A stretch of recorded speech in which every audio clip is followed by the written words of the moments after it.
Hello friends, welcome to physics time. As I promise कि मैंने कुछ क्वेश्चन स्टार्ट करवाए हैं, तो हर टॉपिक से कुछ 4-5 क्वेश्चंस उठाएंगे जिनसे हमें थोड़ा सा टाइप का पता चल जाए और फॉर्मूला लास्ट मिनट्स में हमारे माइंड में बैठ जाए। तो फर्स्ट स्टार्ट करते हैं रेडियो एक्टिविटी से। रेडियो एक्टिविटी के अच्छे क्वेश्चंस होते हैं, ईजी भी होते हैं क्वेश्चंस। और फर्स्ट क्वेश्चन है, ratio of the volume of a nucleus to volume of its atom is around. ये एक प्रीवियस ईयर क्वेश्चन भी है, तो ये मत समझना कि इजी क्वेश्चन ही आते हैं, मुश्किल क्वेश्चन आते हैं। इन्होंने बोला है कि एक वॉल्यूम ऑफ न्यूक्लियस और उसके एटम के वॉल्यूम का रेशियो निकालना है। तो volume of nucleus by volume of atom दोनों को हम स्फेरिकल कंसिडर करेंगे।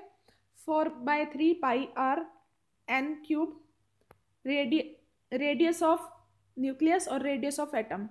जो रेडियस ऑफ न्यूक्लियस है वो किस रेंज में होता है, 10⁻15 की, और रेडियस ऑफ एटम जो होता है 10⁻10 की रेंज में होता है, -10 की।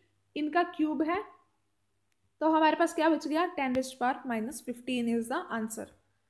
कुछ जगह अलग अलग आंसर्स होंगे, बट इसका जो हमारे एनसीईआरटी या एचटेट के अकॉर्डिंग ये आंसर है। नेक्स्ट, और प्लीज़ आप बताना कि ये क्वेश्चंस आपके लिए हेल्पफुल है या नहीं। अगर आपको ये वीडियो अच्छी लगे प्लीज़ लाइक भी करना और कमेंट्स में बताना, ताकि मैं और वीडियोस बना सकूं। 1 वीक है, 1 वीक के अकॉर्डिंग अगर हम डेली 10 क्वेश्चंस भी करें तो 60-70 क्वेश्चन प्रैक्टिस हो जाएंगे। So it's good for you. तो आप बता देना मुझे अकॉर्डिंगली, क्योंकि फिर मैं, अगर आप रिस्पॉन्ड करते हो तो मुझे भी अच्छा लगता है और फिर मैं भी मोटिवेट होकर थोड़ा अच्छा वीडियोज़ बना पाती हूँ। So moving to next question. ये क्वेश्चन इंपॉर्टेंट है। The half-life of radioactive radon is 3.8 days. एक रेडियोएक्टिव है, कोई रेडन नाम का एलिमेंट है, उसकी जो हाफ लाइफ है वो 3.8 डेज है। तो उसने बोला कि 1/20 जो है वो डिके हो गया। तो हमें ये बताना है कि किस टाइम पे उसमें 1/20 बच गए थे, टाइम बताना है। तो हाफ लाइफ तो हमें पता ही है उसकी, तो यहाँ से लैम्डा निकल जाएगा, log 2/2। दिस सॉल्व करने की ज़रूरत नहीं है, क्योंकि लास्ट में हम काटेंगे पीटेंगे ना, तो तब सॉल्व हो जाएगा। अब हमें क्या बताना है, एक्टिविटी बतानी है। तो a = a0 e⁻−λt। यहाँ से λt क्या आ गया, log 20, क्योंकि a/a0 क्या है, 1/20 है। यहाँ से आ गया log 20। log 20 को खोलोगे तो ये आ जाएगा, ये बेस जो है इसका ई है, तो हमें ई बेस वालों को नहीं पता होता, लॉग बेस 10 वालों का पता होता है हमें वैल्यूज। तो इसे चेंज करने के लिए मल्टीप्लाई करेंगे 2.303 से, तो ये आ जाएगा। log 20 की जो वैल्यू होती है उसे खोल लोगे आप, log 10 + log 2, यहाँ से वैल्यूज खोल लोगे। जैसे ही खोलोगे आपके पास सारी वैल्यूज गिवन है, लैम्डा की वैल्यू ऊपर से उठाओगे, टी की वैल्यू आ गई। इसे सॉल्व करोगे 16.48 डेज आएंगे। 16.48 डेज अगर आप इसमें देखोगे तो वो आ गए 16.5 डेज। ठीक है, इसको ऐसे सॉल्व कर लेना। नेक्स्ट क्वेश्चन है, इसमें बोला है कि half life of A radio active isotope is 20 years. अब इस क्वेश्चन को ध्यान से पढ़ना। इसमें बोला है कि एक रेडियो एक्टिव आइसोटॉप है, उसकी जो हाफ लाइफ है वो 20 साल है। वो क्या हुआ, वो एक दूसरे एलिमेंट में डिके हो गया, वाई में।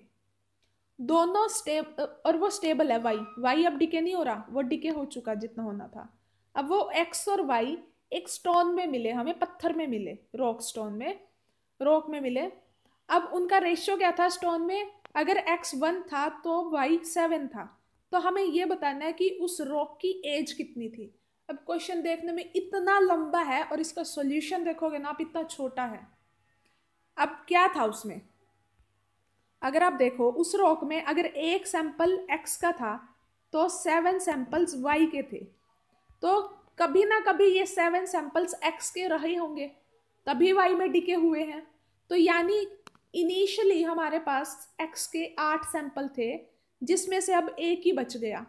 तो n/n0 कितना हुआ, 1/8। इसका फॉर्मूला आपको पता ही है, 8 को क्या लिख सकते हैं, 1 की पावर 2 की पावर 3। इसका फॉर्मूला क्या होता है, 1/2 टी की पावर t/t½ तो इन दोनों को कंपेयर करो, t/t½ क्या आ गया, 3। t½ की वैल्यू हमें गिवन है 20, यानी कि उस रॉक की एज कितनी हो गई है इस टाइम, 60 साल हो गई है। तो आई होप आपके क्वेश्चन समझ में आया। इजी है, क्वेश्चन निकालना मुश्किल नहीं है, बस क्वेश्चन को पढ़ना मुश्किल था, लंबा लग रहा था। नेक्स्ट, ये क्वेश्चन भी आसान ही है और ये रेडियो एक्टिविटी से तो इसका कोई लेना देना भी नहीं है। ए particle of mass 3m at rest, एक 3m मास का पार्टिकल है, वो रेस्ट पे है, वो डिके हो गया m में और 2m में, जिसकी कोई नॉन जीरो वेलोसिटीज है, उनकी डी ब्रॉगली वेवलेंथ कंपेयर करनी है, λ1 और λ2। अब देखने से क्वेश्चन, पढ़ने से ऐसा लगता है रेडियो एक्टिविटी का स्टार्टिंग में, लेकिन एक्चुअल में ध्यान से पढ़ो तो ये क्वेश्चन है law of conservation of momentum का प्लस डी ब्रॉगली वेवलेंथ का। अब सॉल्यूशन क्या है इसका, जो ये 3m है ये रेस्ट पे है, ये डीके हुआ m में और 2m में, सपोज इसकी वेलोसिटी v1 है और इसकी v2 है। Law of conservation of momentum के अकॉर्डिंग इनका मोमेंटम कंजर्व होएगा before decay and after decay. Before decay इसका कितना था, 0, क्योंकि ये रेस्ट पे था। आफ्टर डीके क्या आएगा, mv1 प्लस 2mv2, ये क्या हो गया, माइनस आ गया। अब माइनस तो ये डीके ये डिफाइन कर रहा है ना, यहाँ पे इंडिकेट कर रहा है कि ये दोनों अपोजिट डायरेक्शन में चले गए, लेकिन इसका मैग्नीट्यूड से तो कोई लेना देना ही नहीं है। वेलोसिटी प्लस माइनस में हो सकती है, लेकिन मैग्नीट्यूड तो दोनों का इक्वल है। अब डी ब्रॉगली वेवलेंथ निकालो, λ1 एंड λ2, h/mv1 और h/mv 2m है उसका मास और v2, कंपेयर कर लो, रेशियो ले लो। अब ये दोनों क्या है, इक्वल है, ये क्या आ गया 1, यानी आंसर क्या आ गया 1। अब क्वेश्चन था किसका, डी ब्रॉगली वेवलेंथ और law of conservation of momentum का, लेकिन ये डाला हुआ किसमें है, रेडियो एक्टिविटी में। Next question, the certain radio active substance has a half life of 5 years। कोई रेडियो एक्टिव सब्सटेंस है जिसकी हाफ लाइफ 5 साल है, तो ये बताना है कि 10 साल बाद, आफ्टर 10 years, जो उसका कितना सैंपल है, प्रोबेबिलिटी ऑफ डिके निकालनी है, कितना डिके हो चुका है। तो ये फॉर्मूला यूज करेंगे, ये फॉर्मूला बहुत यूज होता है, बहुत ज्यादा। ये शायद मैं फॉर्मूला शीट में नहीं लिखा है, तो ये लिख लेना, n/n0 1/2 t हाफ। अब इसमें क्या है, t हमें गिवन है 10 साल और t हाफ गिवन है, t हाफ मतलब हाफ लाइफ 5, तो ये कितना आ गया 2, यानी 1/4, यानी कि 10 साल बाद इतना बच गया डिके होने से, अनडिकेड है ये।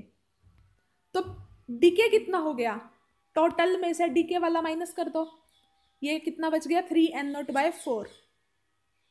प्रोबेबिलिटी कैसे निकालते हैं, प्रोबेबिलिटी कितनी निकलेगी, 3/4 मल्टीप्लाई बाय 100, जितना बच गया उसको 100 से मल्टीप्लाई कर दो, दिस इज द प्रोबेबिलिटी, यानी कि 75%। ठीक है, यानी कि ये 5 क्वेश्चन थे 5 डिफरेंट टाइप्स के। होप इसको देख के आपको थोड़ा बहुत समझ में आया होगा कि रेडियो एक्टिव डिकेज में किस तरह के क्वेश्चन आते हैं और कैसे उनको देखना होता है। This is about radio activity. Next जो है इसके क्वेश्चंस हम हाइड्रोजन एटम के करेंगे, प्लस आप भी अपने टॉपिक्स बताते रहना थोड़ा बहुत, अगर मुझे वहाँ से मिला तो मैं वहाँ से क्वेश्चंस डालती रहूँगी। आई होप आपको वीडियो अच्छी लगी है, प्लीज़ इसे लाइक करना and please subscribe the channel. Thank you.